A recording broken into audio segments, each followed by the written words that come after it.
In more than half a century, the name Phil Collins has become a global icon of popular music, one of the few artists who achieved outstanding success both with a band and in his solo career. As the drummer and lead vocalist of Genesis, he helped take the group from art rock to a worldwide commercial phenomenon with a series of best-selling albums like Invisible Touch, while also ushering in a new era for pop rock music in the 1980s. Not stopping there, his solo career exploded even more powerfully as he continuously dominated the Billboard charts with classic songs like In the Air Tonight, Against All Odds, Another Day in Paradise, making him one of the rare artists to have multiple #1 singles in the same decade. He has sold more than 150 million records worldwide, won 7 prestigious Grammy Awards, won Oscar for the song You'll Be in My Heart from the movie Tarzan,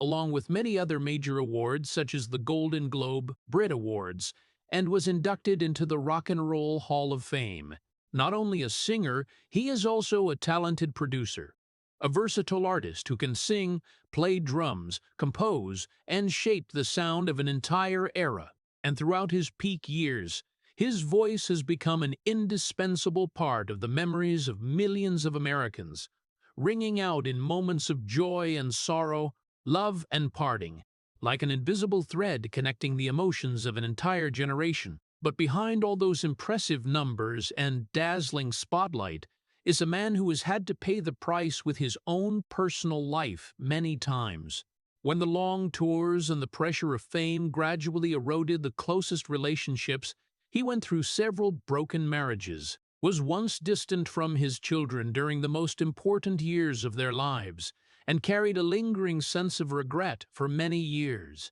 There were periods when he fell into depression and turned to alcohol as a way to escape, only to wake up and face the truth that time had passed and could not be reclaimed. His health also gradually declined with spinal surgeries that caused him to lose the ability to play drums, which had once been the deepest part of his identity. And in his later years, the man who once shook the world now has to sit and sing on stage, his voice still there, but his body no longer keeping up. Nevertheless, he continues to appear, continues to sing, not to prove anything to the world, but as a way to hold on to the last remaining part of himself. A testament that even though he has lost many things, he still does not give up, still moves forward, and still chooses to face it all with music. Before we continue into the untold dark corners, please hit subscribe and leave a comment. That is how you join us in keeping this story from being forgotten. Because behind Phil Collins's timeless hits is a journey that the deeper you go, the more you will understand the real price of a legend. If we look back at the early years of Phil Collins' life, one would not see a childhood of poverty or material deprivation, no meals left unfinished because of hunger, no nights spent sleeping in the cold. But there was something else, quieter, harder to see, and much harder to heal. The absence of emotional connection, a silent but persistent void that crept into the way a child understood himself and his place in the world. He was born in London into a stable, middle-class family where everything on the outside seemed complete. His mother worked in theater, giving him early opportunities to be exposed to the arts, while his father, a disciplined and strict man, represented a very common model of that generation: quiet, rarely showing affection, believing that responsibility and stability were more important than praise or hugs. And it was in that atmosphere that Phil grew up, not in material shortage, but in the feeling that he had to figure out on his own whether he was good enough. Because no one told him so. No one really confirmed that he was doing it right, that he was worthy of pride. And that silence, seemingly harmless, became one of the first cracks in his soul. A crack that made him always carry the feeling that he had to prove himself, had to do more, had to be better, but at the same time always feared that no matter how hard he tried, he would still not be enough. And that fear followed him throughout his life, slipping into every decision, every relationship, every moment he stood on stage or returned to his room in silence. From very early on, music appeared as an escape, not because he dreamed of becoming a star, but because it was the only place where he felt he could be heard without having to explain. As a boy, he was given a toy drum kit, and from the first beats, something changed. It was not an immediate explosion of talent, but the feeling of control, the feeling that finally he had a way to express things that could not be put into words. He began spending hours alone, repeating drum patterns, not to be perfect, but to fill the emptiness inside, to turn silence into sound, to turn nameless emotions into something with shape. And gradually, music was no longer a hobby, but became part of the way he existed, a tool to keep himself from sinking into the feeling of not being good enough that was always lurking. The first opportunities on stage also came very early, when he participated in plays and small artistic activities. And on stage, under the lights, for the first time he felt what he'd been searching for so long. Attention, recognition, applause, eyes turned toward him. But the sad thing was that instead of fully healing him, those moments unintentionally reinforced something else. That his value was tied to how well he could perform in front of others, that he only truly existed when he was seen. And when the lights went out, the empty feeling returned, deeper and heavier, like a reminder that what he received on stage could not replace what he lacked in his personal life. It was during those years that a dangerous habit gradually formed. The habit of suppressing emotions, not speaking out about what he felt, not directly facing sadness or insecurity, but instead channeling everything into music, into work, into relentless effort. And this, while helping him go further in his career later on, became a double-edged sword, because the more successful he became,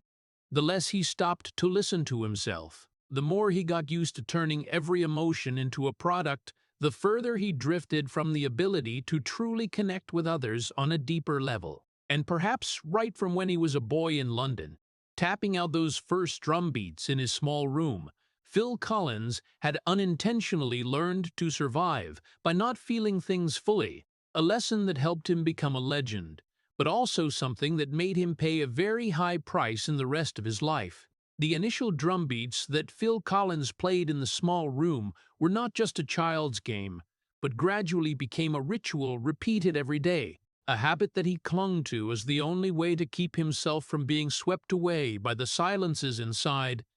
He practiced not because anyone asked him to, not because anyone was standing there watching or encouraging him, but because when he sat in front of the drum kit, he no longer had to wonder if he was good enough. He no longer had to wait for a word of recognition that would never come. There was only the sound, the rhythm, and a rare feeling that he was in control of something in his life. There were days when he played the drums for hours on end, repeating the same beat until his hands were exhausted, not to be perfect, but to fill a void that he could not name. And gradually, music was not just a part of life. It became the only refuge, the place where he could exist without having to explain,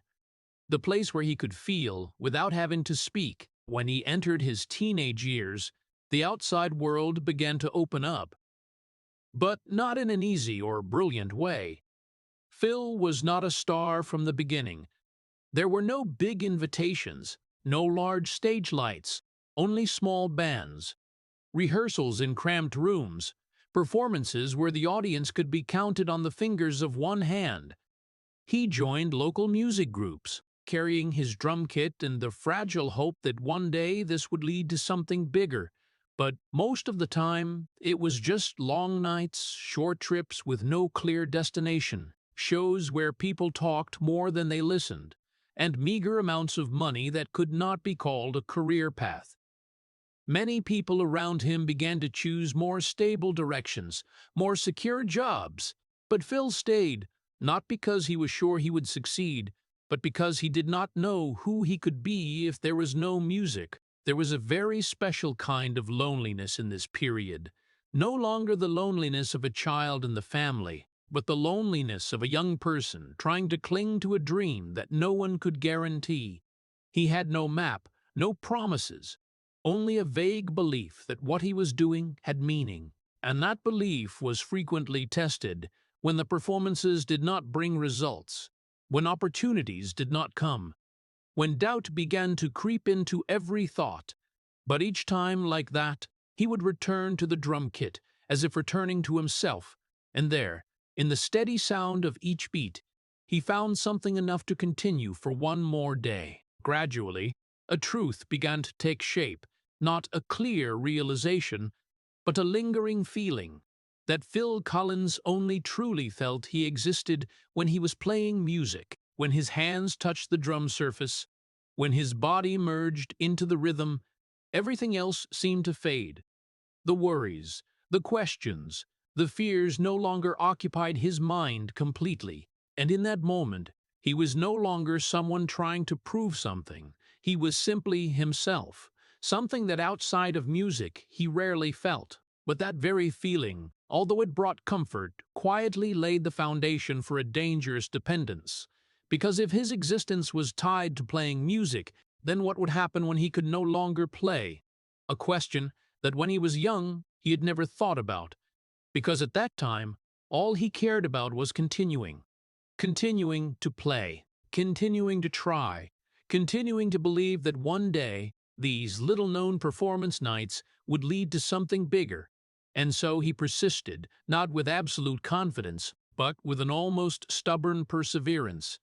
A decision repeated every day that no matter what happened, he would still sit down in front of the drum kit and play, as if that was the only way to keep himself from disappearing. The years of wandering between small bands, little-known stages and long rehearsals in silence finally led Phil Collins to a turning point that even he did not fully realize the importance of at the time. When he joined Genesis in the early 1970s as the drummer, a familiar, safe position, and most importantly, one that did not require him to step forward to face the gaze of the whole world directly. At the back of the stage, behind the drum kit, he could observe, he could listen, he could contribute to creating the sound without having to bear the full pressure of becoming the center, and that, in a way, suited the person he was at that time, someone who was used to expressing himself through music, but still kept a certain distance from direct attention. In the early period, Genesis was not a mainstream phenomenon in the commercial sense.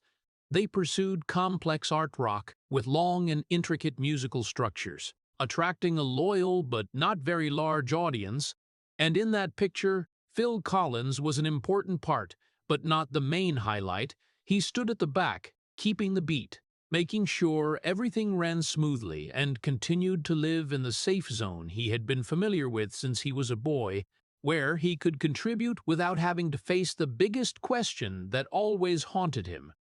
whether he was good enough to stand at the front or not. But life rarely allows a person to stay in the safe zone for too long,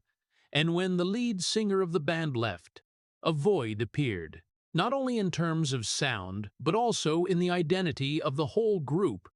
They tried to find a replacement, organized many auditions, listened to a series of different voices, and throughout that process, Phil was the one sitting behind the drum kit, helping to guide, helping to adjust, helping the candidates perform their best, until something that few expected began to become clearer.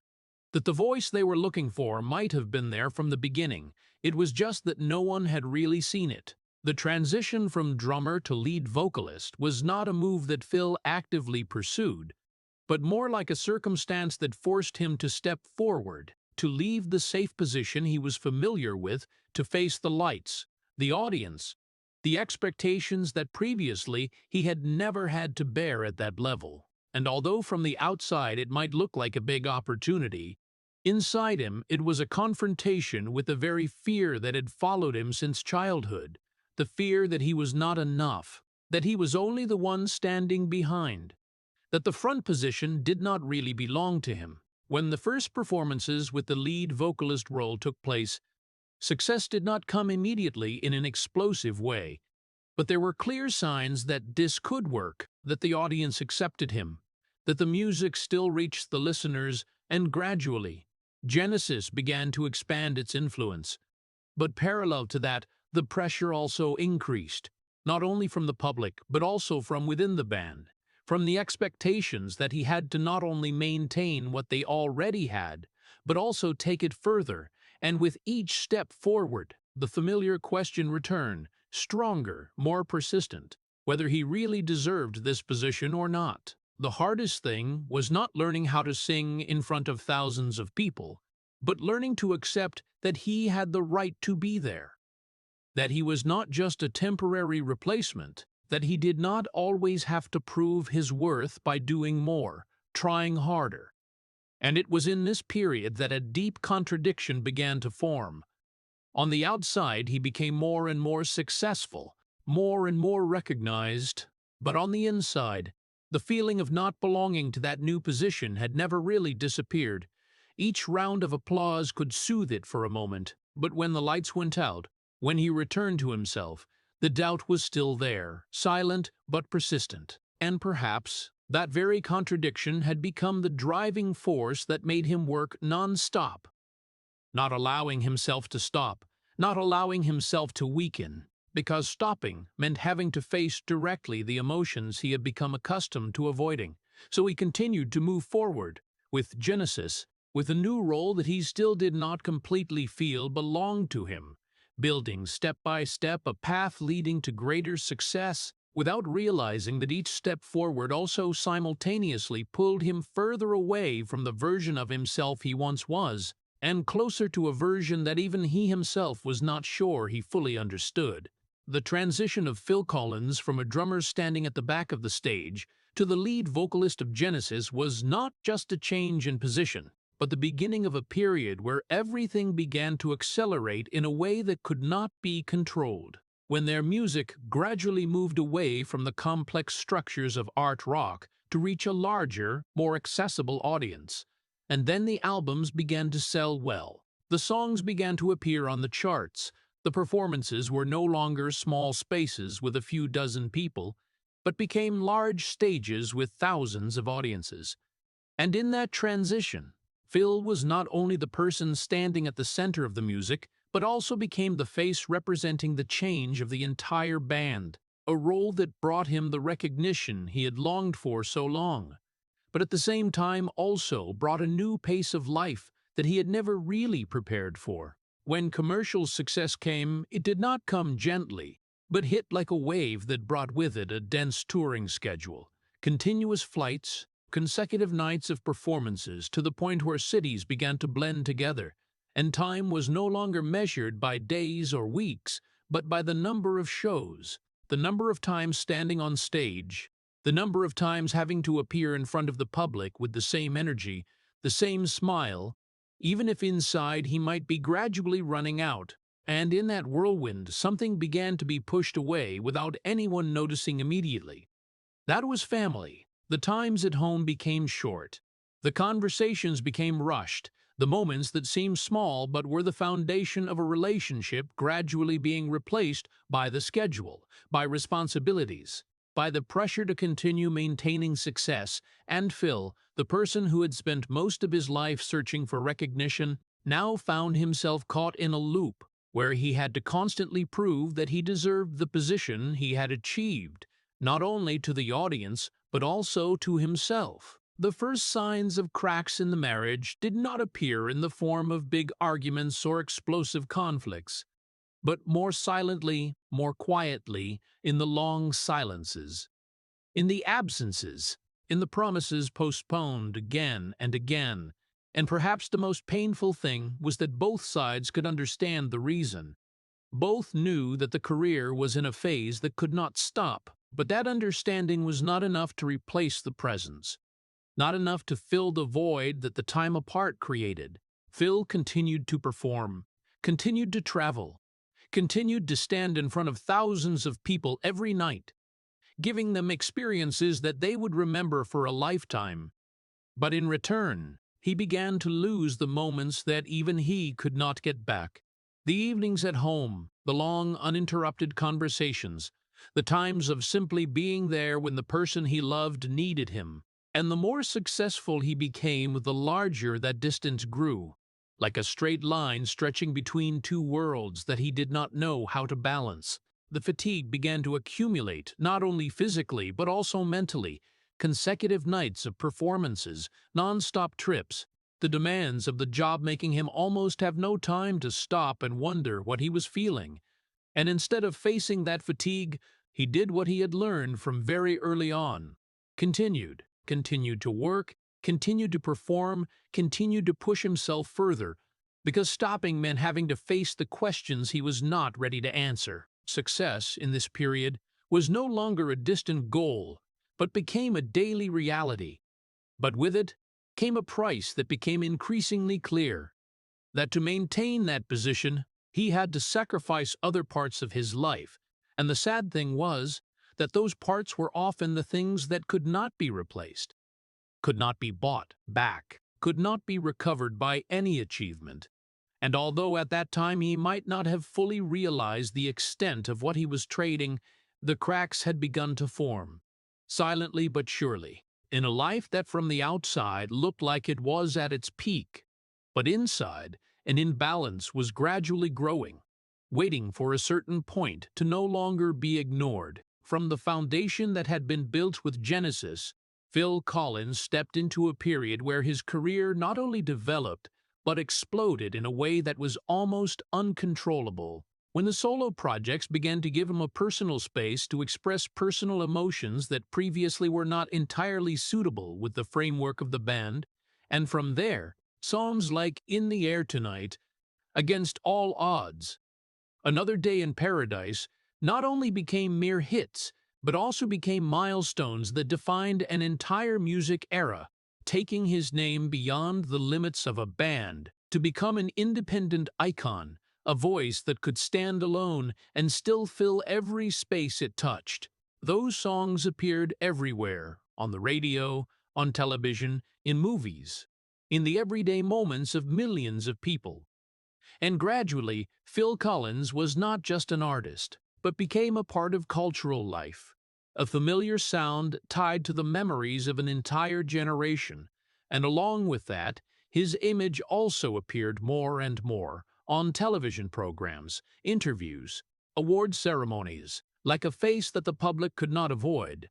a person who, whether they wanted it or not, was present everywhere. But that very dense presence, which at first was a sign of success, gradually became a double-edged sword when a portion of the public and critics began to turn their backs, not because he lacked talent, but because they felt he was too much, too popular, too accessible, too far from the standards they considered true art. And the criticisms began to appear, no longer gentle, no longer constructive, but colder, more personal, aimed at the person himself, at his music style, at his presence on every platform, as if his success was something questionable rather than admirable. For a person who always carried the fear of not being good enough, those criticisms were not simply opinions but became voices echoing in his head, repeating the doubts he had carried since childhood, that perhaps everything he had achieved was only temporary, that perhaps he did not really deserve the position he had, and instead of reacting by confronting or explaining, he did what he was most familiar with,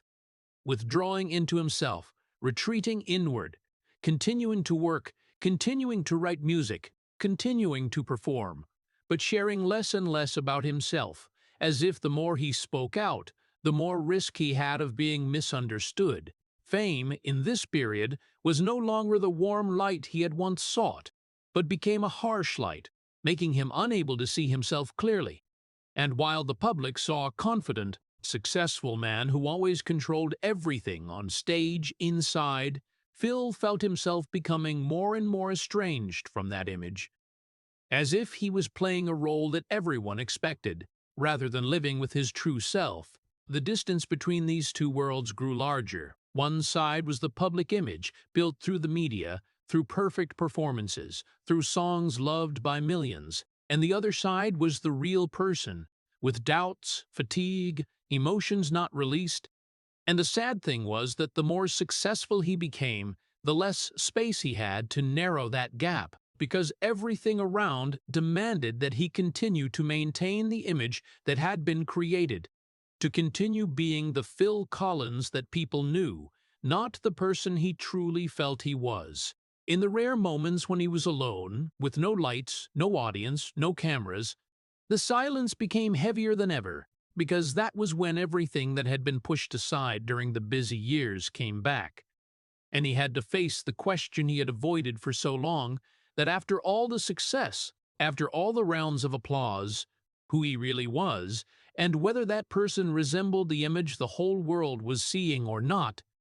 a question with no clear answer, but strong enough to make him continue moving forward without stopping, because stopping meant having to face it longer, deeper, and that could be even more frightening than being criticized or misunderstood from the outside. The years when Phil Collins stood at the peak of his fame were also the time when another important part of his life began to quietly crack,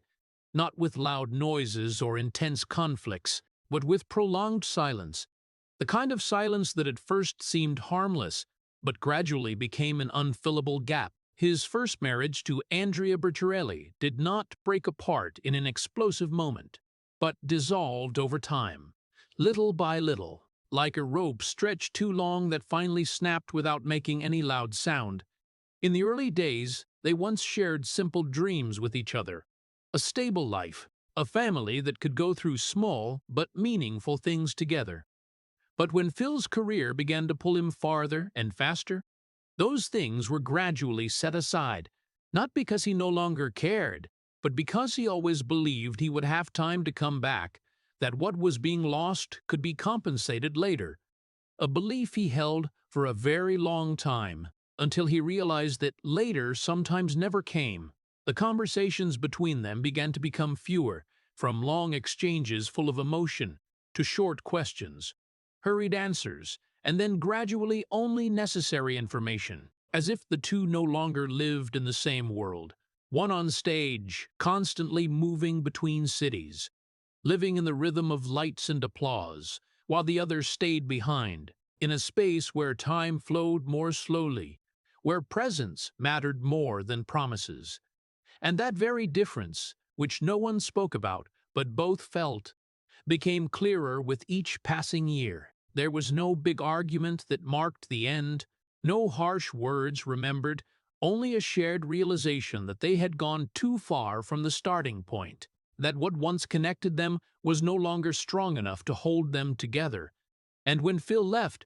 it was not a sudden action, but the result of a long process, where each passing day contributed to the distance between the two, and what made it more painful was that no one could point out exactly the moment when everything began to change, as if they had lost each other slowly without realizing it in time. That departure left a void that Phil could not fill immediately,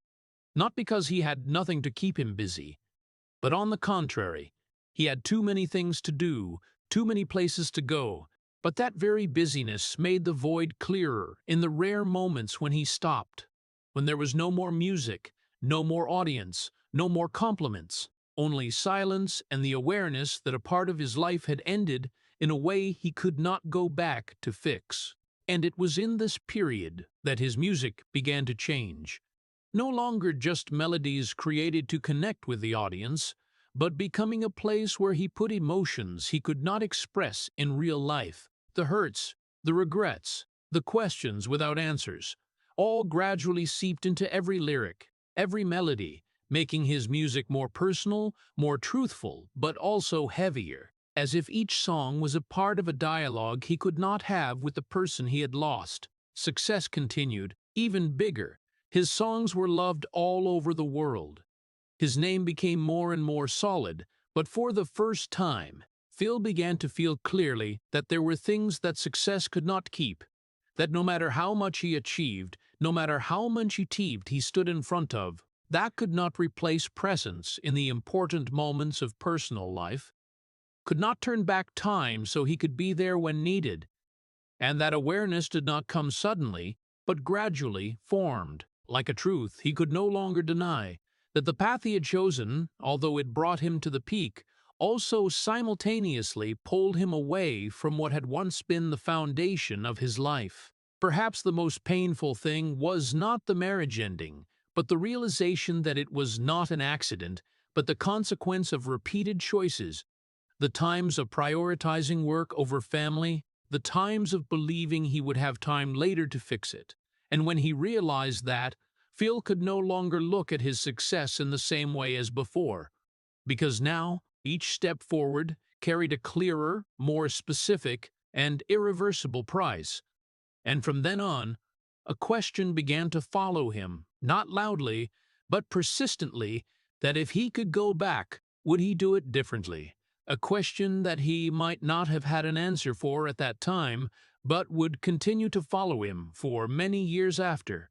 Like a part of the journey he could not escape, only continue to walk with it. After what had happened, Phil Collins entered his second marriage as an effort to start over, not just with the new woman, but with his own life, as if he believed that if he started again, he could fix what could not be saved last time, could become a better husband, a more present father, a more balanced person between music and family. And in the early days, that belief was not fake. It came from sincerity,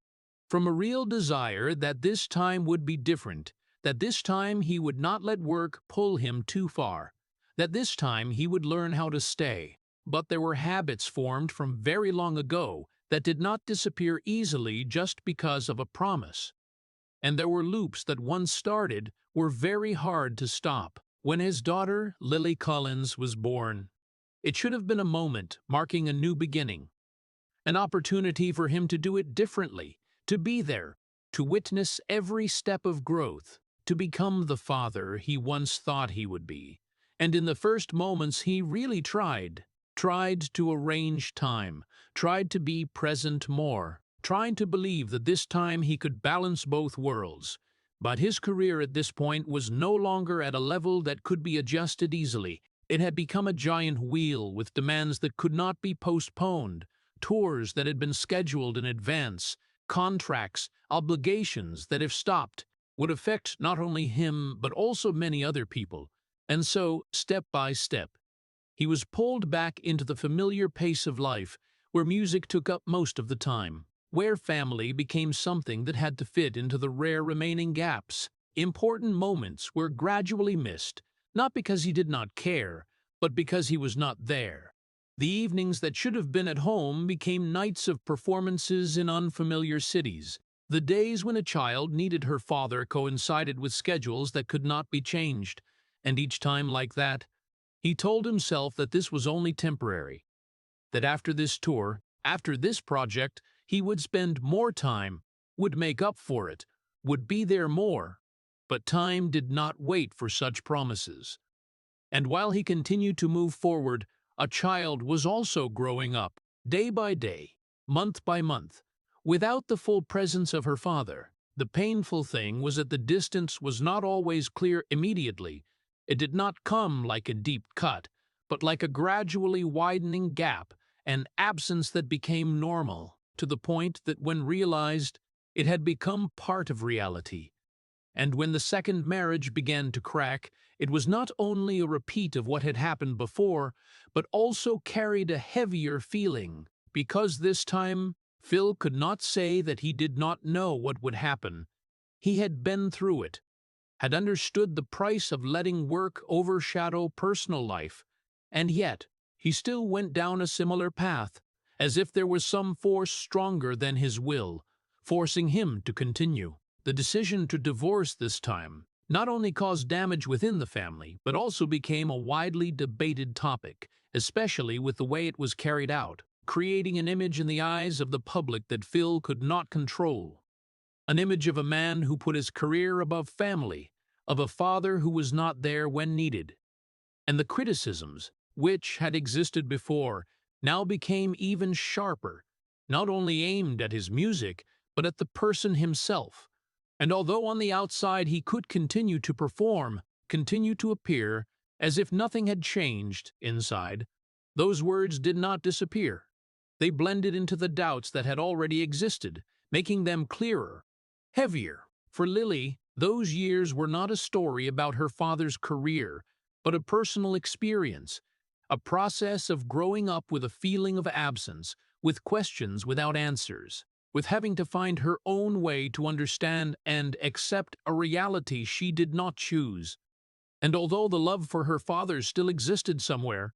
it came with a distance that was not easy to erase, a distance built from the absences, from the unshared moments, from the memories that could have been different if things had been arranged differently. As for Phil, when looking back, perhaps what tormented him was not the second marriage ending, but the realization that he had had the chance to do it differently, had had the chance to break the loop, but in the end, still repeated what had happened before, as if he could not escape the very way he had learned to live, a way of living where music always stood at the center and everything else revolved around it. And when everything collapsed for the second time, he not only lost a relationship, but also lost the belief that he could balance between those two worlds, a belief he had tried to hold on to, but in the end could not keep. And in the silence after that, when there were no more arguments, no more explanations, only gaps and memories left, a truth began to become undeniable, that there were things in life once past that could not be gone back to fix, and there were relationships once stretched too far that even if they still existed, would never return to the way they were before. As time passed and Lily Collins gradually grew up, the story was no longer just invisible gaps in her childhood, but began to take a clearer shape through the shares, the thoughts that before she had not been old enough to understand and not brave enough to speak out. And in those rare times, people did not see explosive anger or harsh blame, but a deep sadness, a prolonged feeling of lack that she had learned to live with. A childhood where the image of her famous father always existed somewhere very far, on the screen, on stage, in the music, but was not really present in the everyday moments that a child needed most. And that very contrast created a distance not easy to name,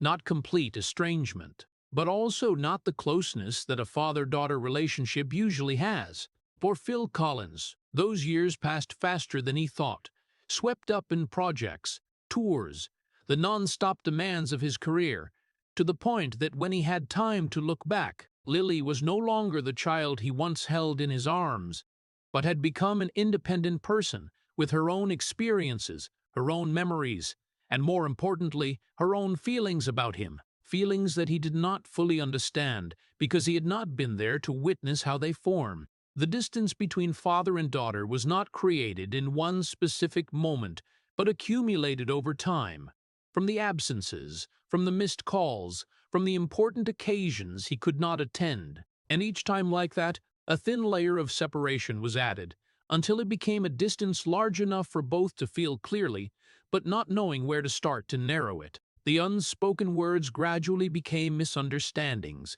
and the misunderstandings, when not resolved, became mistaken beliefs about each other. Lily might wonder why her father was not there, whether it was because of work or because he did not want to, while Phil, from his side, might believe that his daughter would understand, that one day everything would be explained. But between those two thoughts there was no intersection, only prolonged silence,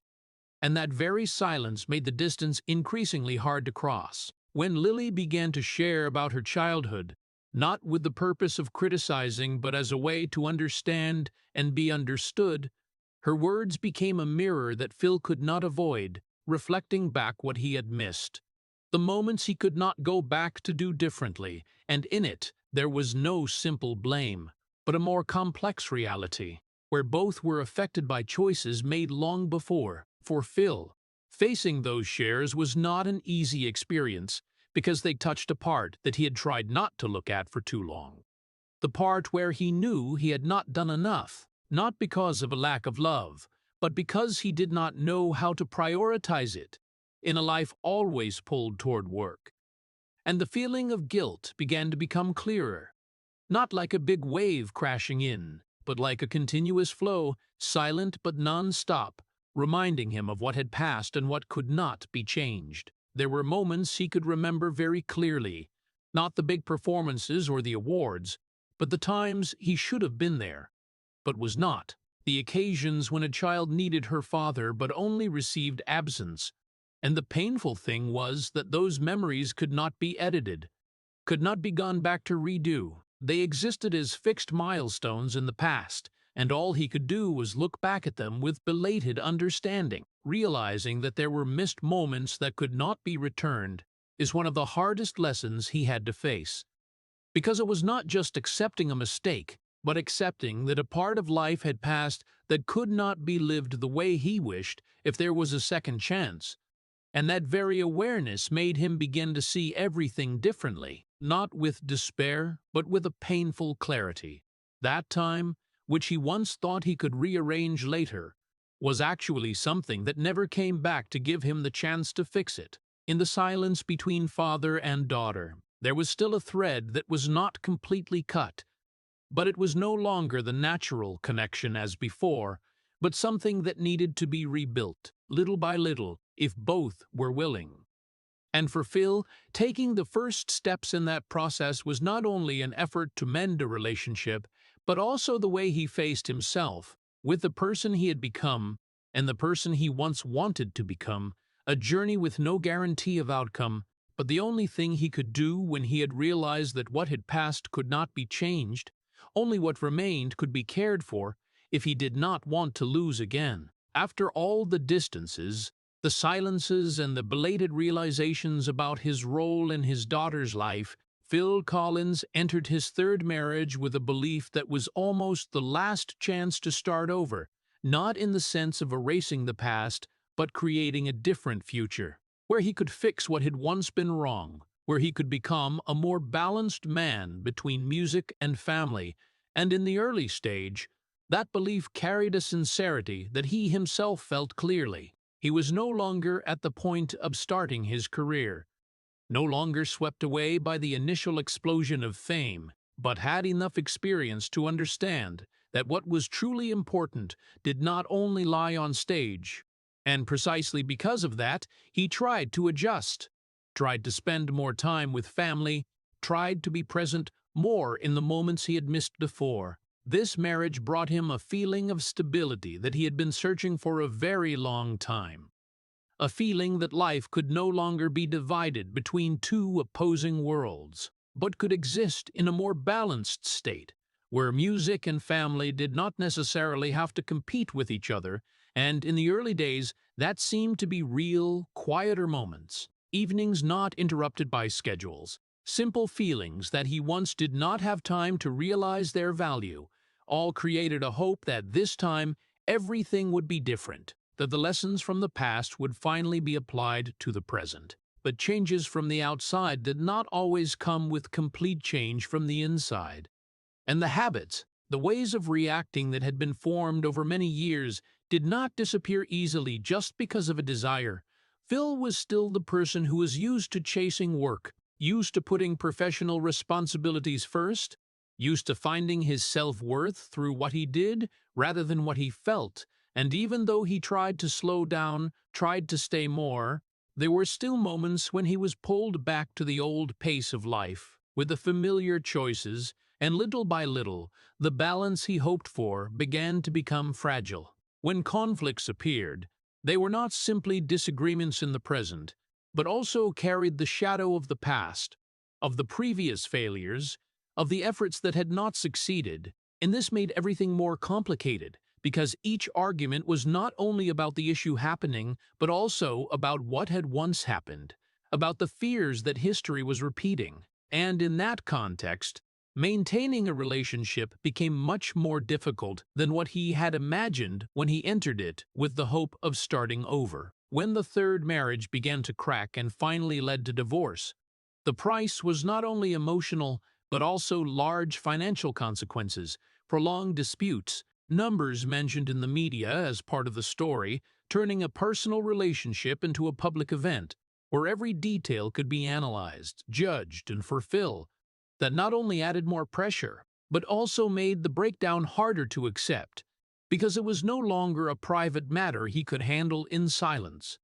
but became part of the public image he could not fully control. The disappointment he felt in this period came not only from losing another relationship, but also from realizing that his efforts to change, although real, were still not enough to create the result he wanted, that understanding the problem did not mean being able to solve it, and that there were things in him, the ways he reacted to pressure, to emotions that had not really changed as he had hoped. This led to a deeper feeling of emptiness. Not the emptiness of having nothing, but the emptiness of having had the chance, having tried, but in the end still not being able to keep it, a feeling that made him begin to doubt not only his choices, but also his ability to maintain a long-term relationship, as if each time he tried again, he moved closer to a conclusion he did not want to accept, that perhaps he was not built to balance those two worlds. In the days after everything ended, when there were no more arguments, no more legal procedures to resolve, only silence left, Phil once again faced himself. But this time, the silence was not like before. It was heavier, deeper, because it carried 3 breakdowns, 3 hopes and 3 failures, and in it there was not much room left for excuses or promises about the future. Only the truth that a large part of his life had passed in trying to balance things he had never really learned how to balance. And in that emptiness, a question began to emerge more clearly than ever. Not what he had achieved, but what he had left, when the things he once thought would always be there gradually disappeared, leaving him with music, with memories, and with a feeling that even if he could continue moving forward, there would always be a part in him turning back to look behind, wondering if everything could have been different if he had chosen differently at the most important moments. After the consecutive breakdowns, when the stage lights were no longer strong enough to cover the voids inside, Phil Collins entered a period where his life was no longer shaped by schedules or clear goals, but by prolonged silence. A silence very different from the rare moments of rest before, because this time it was not a break between 2 stretches of the road, but a prolonged state with no known end. The days passed without a specific destination, without performances, without recording studios, without demands that forced him to move, and in that emptiness, for the first time after many years, he had too much time to be alone with himself, something he had always avoided before by keeping himself busy. But when there was no more work to fill the void, the emotions he had suppressed for many years began to surface more clearly. The memories of lost relationships, of unchangeable choices, of missed moments, all came back not in order, not with logic, but like scattered pieces of a picture he did not know how to complete. And in the effort to soothe that chaos, he turned to alcohol, not as a pleasure, but as a means to temporarily blur what was too clear when he was sober. At first, it might have been just a way to relax, to slow down the flow of thoughts, to be able to sleep without being awakened by memories. But gradually, it became part of the habit, part of the way he faced each day, where the line between use and dependence began to blur, and there were days when alcohol was no longer a choice, but became necessary for him to continue, as if without it, he would have to face directly the emotions he was not ready to face. The long days began to look the same, without structure, without clear goals, only time passing and a feeling that he was existing rather than truly living.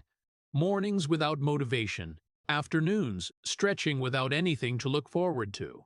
and evenings ending in fatigue, not from work, but from the very effort of getting through a day without knowing why he had to get through it. In this period, connections with friends and family also gradually became faint, not because they disappeared completely, but because he no longer had enough energy to maintain them. Calls not answered, invitations not responded to, meetings postponed again and again, and over time, the distance between him and those who had once been close also grew, not because of conflict, but because of continuous absence, similar to the way his previous relationships had gradually faded when he was not present. The isolation did not come suddenly, but formed from small choices, repeated over and over, each time choosing to stay alone instead of connecting.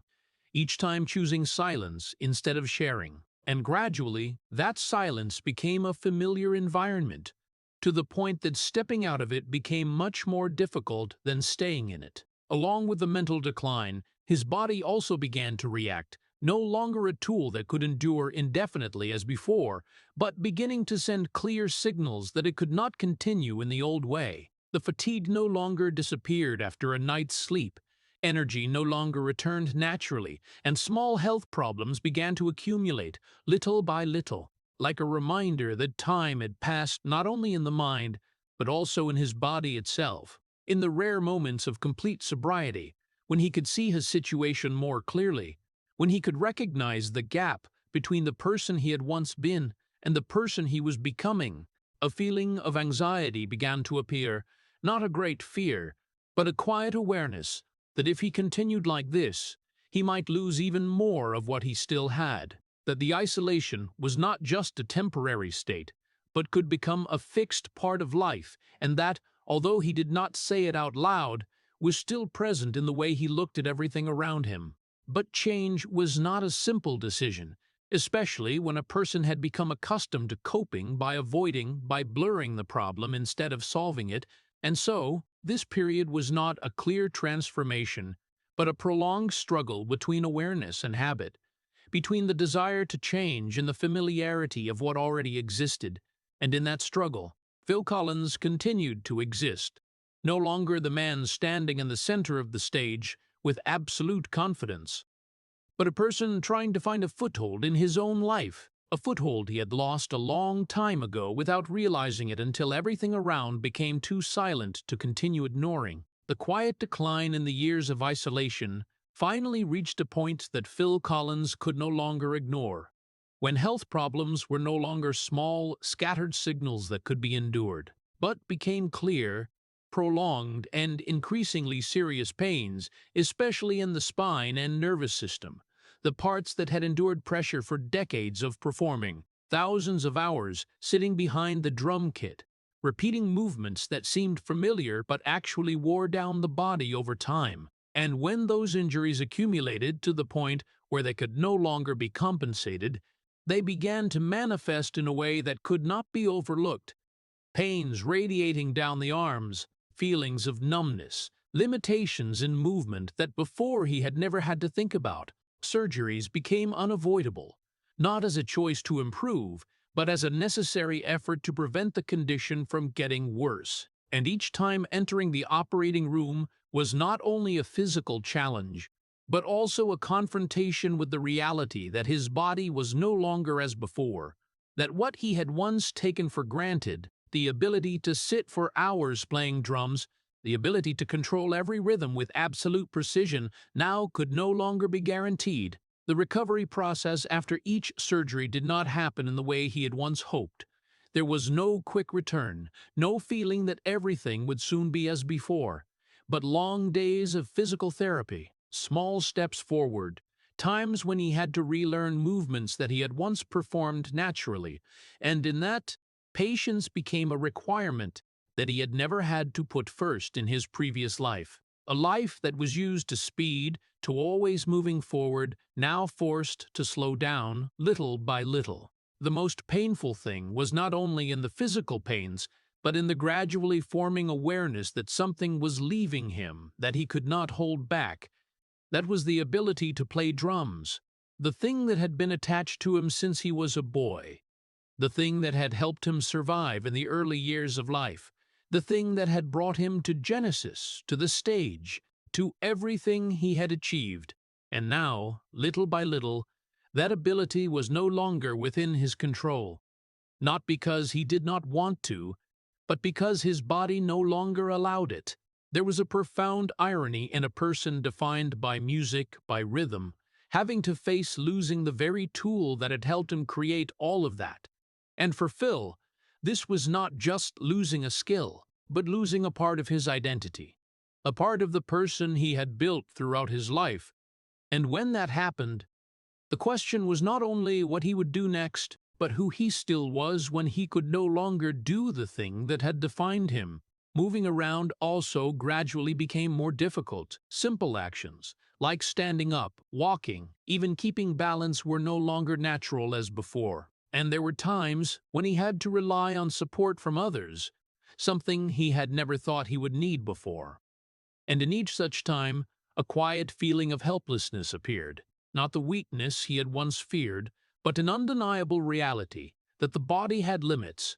and that limit was gradually being drawn more clearly over time. In the moments alone, when there was no one around, no distraction from work or music, Phil was forced to face a truth he had avoided for a very long time, that the body was no longer something he could rely on unconditionally, that what he had once done to it had left irreversible consequences, and that the rest of his life would not be like what had passed. No more long performance nights with endless energy, no more hours sitting behind the drum kit without feeling tired, but a life that needed to be adjusted, needed to be accepted within new limits. But that acceptance did not come immediately. It was a process full of contradictions between wanting to hold on to what had been and having to let go of what could no longer be kept, between the memory of the person he once was and the reality of the person he was becoming. And in that struggle, there were days when he felt he was losing more than keeping. There were days when he wondered if everything he had built still had meaning, when he could no longer experience it in the old way. However, in that very difficulty, something else also began to form. Not easy optimism, but a deeper understanding of himself, of limits, of time, and of the value of what still remained. Because even though he could no longer play drums as before, he still had his voice, still had the ability to connect with music in other ways. And although that did not completely replace what had been lost, it opened up a possibility that life did not end here, that even when an important part of himself changed, there were still other parts that could continue, if he was willing to accept and adapt. But to reach that point, he had to go through a period where everything seemed to be slipping out of reach. A period where each day was a reminder that time could not go back, that the body could not fully recover, and that the road ahead would be different, very different, from what he once knew. And it was in that difference that Phil Collins had to relearn how to exist, not as an untouchable legend, but as a human being with limits, with losses, and with a question still left open about how he would continue when what had once defined him was no longer intact as before. After all the surgeries, the long months of recovery, and the times he had to face the limits of his own body, Phil Collins stood before a choice he had never thought he would have to consider so seriously. That was returning to the stage in a completely different form from the person the world once knew. No longer the man sitting behind the drum kit with seemingly endless energy, no longer the image of flexible movement, controlling the rhythm with every precise motion, but a person who had to accept the truth that his body no longer allowed him to do those things, and so, if he wanted to continue, he had to find another way to exist on stage, a way he had never imagined before. When he returned, not with the absolute confidence as before, but with a hesitation, as if he himself was also observing himself from the outside, trying to see whether this still had meaning or not, whether the audience would accept a different version of him or not, and whether he himself could accept that or not. And in the first performances, that image appeared clearer than ever. He no longer stood, but sat on a chair placed in the center of the stage, holding the microphone, his voice still familiar, but his body no longer keeping up. An image that was both close and made people feel a pang of sadness when remembering what it once was. The audience still came, still filled the hall, still sang along to every word he raised. And perhaps that very thing made everything more complicated, because their love had not diminished at all, but the way he perceived it had changed. Before, the rounds of applause were a source of energy, a confirmation that he was doing the right thing, that he was in the right place. But now, while he sat there, feeling clearly every limit of his body, those rounds of applause carried a different shade. Not only admiration, but also sympathy, appreciation for the fact that he still continued. and that very thing made him unable to not realize the difference between the present and the past. The performances now were no longer a place where he showed technique or strength, but became a space of emotion, where each song carried more than what was written in the lyrics, carried an entire journey, everything he had been through, everything he had lost. And when he sang, it was no longer an artist trying to conquer the audience, but a person sharing, connecting, trying to hold on to a part of himself through music, and in that, there were moments when his voice was not perfect by the old standards, but was truthful in a way he had never achieved before. The difference between the past and the present was not only in the outward image, but in the way he perceived every moment before he could step on stage with the certainty that he would master everything, that his body would respond, that the energy would be enough to go through the entire show. But now, each appearance was an effort, a preparation not only about music, but also about spirit, an acceptance that everything might not go as planned. And that very uncertainty made each performance more precious because he no longer took them for granted. There were times when looking out at the audience, when hearing them sing along to the songs that had been attached to his life, Phil could not help but remember the years before, when he could stand there for hours without feeling tired, when everything seemed easier, more natural, and in those moments, a feeling of regret appeared, not a desire to return to the past, but a clear awareness that time had changed everything in an irreversible way, and that the version of him from back then would never return. But along with that regret, there was also an acceptance gradually forming, not surrender, but a different way of looking at the value of what remained, that even though he was no longer as before, he could still stand or sit on stage and raise his voice in song, that music was still there, even though the form of expression had changed, and that perhaps the meaning of continuing no longer lay in proving something, but in not giving up completely. In the silence after each show, when the lights went out and the audience left, Phil no longer felt the same kind of emptiness as before, because now he understood more clearly what he was doing, understood that each appearance was a choice, a decision to continue even knowing that everything was no longer as before. And in that understanding, there was a certain peace, not complete satisfaction, but an acceptance that life had changed, and he also had to change with it if he wanted to keep going, even though the road ahead no longer resembled anything he had once known. After all the changes in health, in the way he appeared on stage, and even in the way he viewed himself, Phil Collins began to face something he had postponed for many years. That was the relationship with his daughter, Lily Collins. No longer distances covered by work or fame, but a clear reality that if he did not actively step forward, that distance would continue to exist. And this time, there might no longer be a chance to change, because time, which he once believed he could rearrange later, had now shown him its limits in an unmistakable way. The efforts to mend did not begin with grand gestures or flowery words, but with conversations. Conversations that were not easy, not gentle, but straightforward, sometimes hard to hear, sometimes making both have to pause in the middle to think, because what was said was not only the present, but the past, the years that both had gone through in very different ways, and placing them side by side, looking straight at them, required a courage that was not always available. Lily was no longer the child who needed her father's presence. Without understanding why he was not there, she had her own experiences, had built her own life, had learned to stand firm without depending on that presence. And so, what she shared was not simple blame, but a way to put what had happened back in its right place, to speak out emotions that had been held back for too long, to clarify things that before only existed in the form of speculation. And in those words, there was sadness.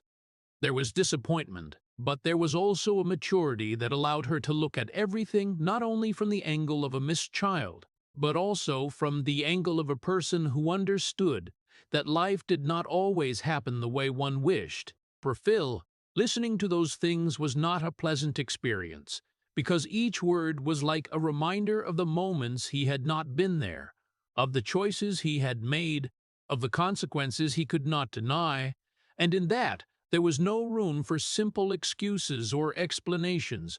only the acceptance that what had happened was real, and that the emotions Lily carried were completely reasonable in that context. Forgiveness, if there was any, did not come as a clear moment, not as a single word that could erase everything, but as a process, step by step, in which both learned to see each other not only through what had been lost, but through what still remained, through the ability to build a new connection, not like before, but one that could still have meaning if nurtured properly. However, even when forgiveness gradually appeared, the memories did not disappear.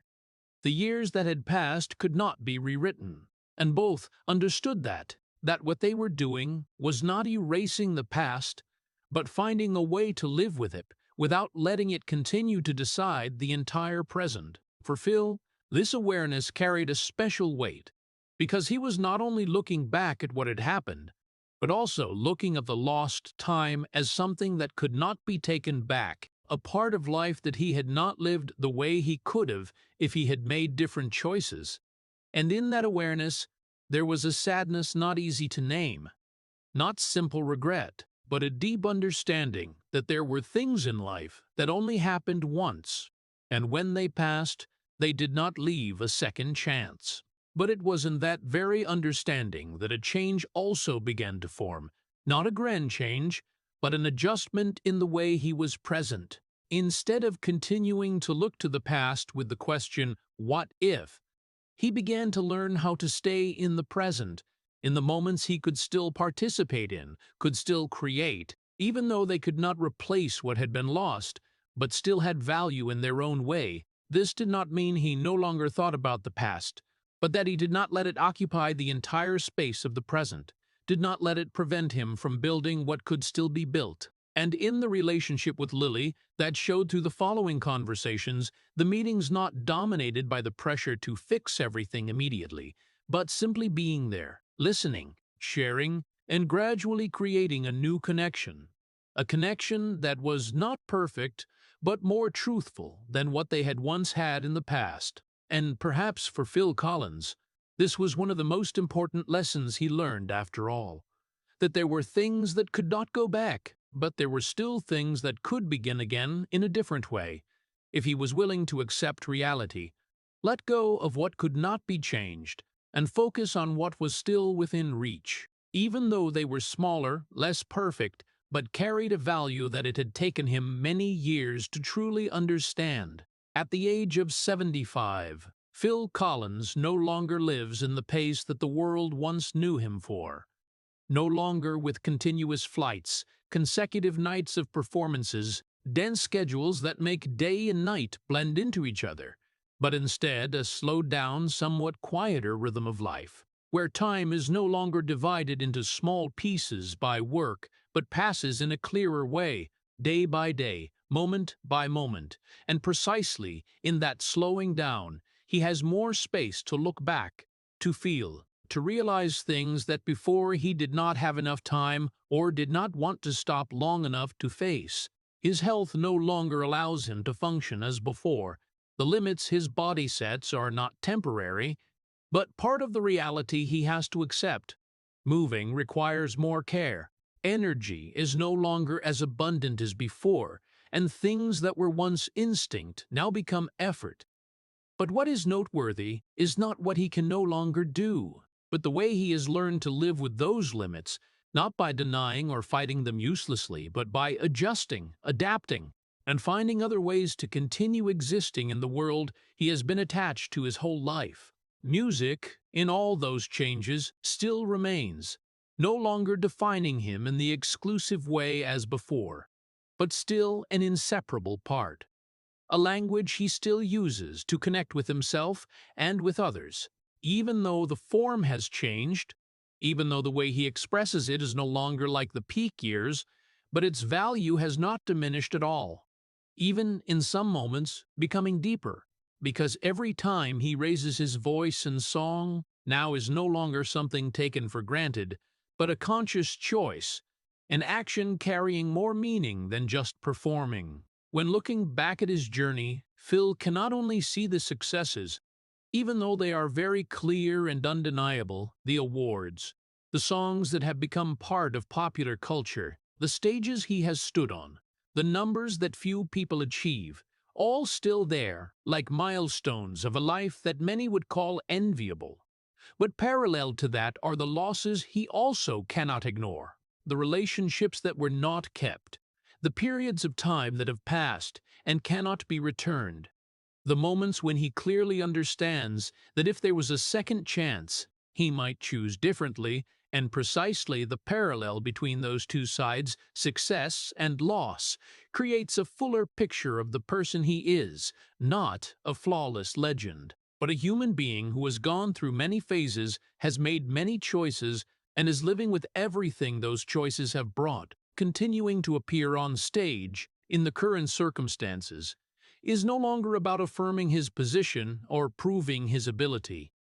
but has become a way for him to keep connected with life, with music, with the people who still find a part of themselves in his voice, and perhaps more importantly, with himself. Because every time he steps out there, even if he has to sit, even if he has to accept the limits, he is still choosing not to withdraw completely, still choosing to continue participating in the world he has helped create. There is a clear change in the way he views these performances. Before, they were the center of life, the place everything revolved around. But now, they are a part, important, but not everything. And in that change, there is a balance he had been searching for throughout many years, without realizing. A balance that is not perfect, but enough for him to feel that his life, even though it has gone through so many events, still has things that have meaning. In the quiet moments, when there is no music, no audience, Phil can look back and understand that his life is not a simple story of success or failure, but a complex journey, where each phase carries things he could not foresee, and precisely that complexity, even though sometimes it made him pay a price, is also what has made the person he is today, a person who no longer tries to become the perfect version, but accepts what has passed, what remains, and continues to move forward with the understanding that not everything can be fixed, but can still be lived in a meaningful way. And perhaps the most noteworthy thing is not that he is still standing or sitting on stage at the age of 75, but that he still chooses to continue, not because he does not know how to stop, but because he understands that continuing, in his circumstances, is no longer pursuit, but a way to exist, to keep a part of himself in a world that is changed, and to prove, not to others, but to himself, that even though he has lost many things, he has not completely lost everything. The story of Phil Collins is not a perfect epic of success,